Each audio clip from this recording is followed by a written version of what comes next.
UDF-നെതിരെ വിമർശനവുമായി മന്ത്രി പി രാജീവ്. ശബരിമല സ്വർണ്ണമോഷണ കേസിൽ ഹൈക്കോടതി ഡിവിഷൻ ബെഞ്ചിന്റെ നിരീക്ഷണം കേരളം ചർച്ച ചെയ്യേണ്ടതാണ്.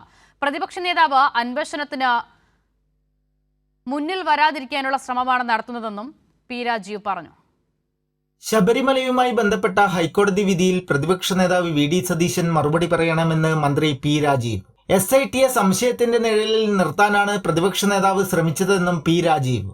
പ്രതിപക്ഷ നേതാവ് പറഞ്ഞു ഇത് സമ്മർദ്ദം ചെലുത്തുന്നു, CPM-കാരെ തിരികെ കയറ്റുന്നു എന്നെല്ലാം ആക്ഷേപം പറഞ്ഞ് SITയെ സംശയത്തിന്റെ മുൾമുനയിൽ നിർത്തി യഥാർത്ഥ പ്രതികളുടെ ബന്ധങ്ങളും അതിൻ്റെ പ്രശ്നങ്ങളും സമൂഹത്തിൽ ചർച്ച ചെയ്യപ്പെടാതിരിക്കാനും അന്വേഷണത്തിന്റെ പരിധിയിൽ വരാതിരിക്കാനുള്ള ഒരു സൂക്ഷ്മ ജാഗ്രത അതാണ് യഥാർത്ഥത്തിൽ പ്രതിപക്ഷ നേതാവ് പ്രകടിപ്പിച്ചത്. കേരളം എല്ലാ മേഖലയിലും ഒന്നാമതെത്തി.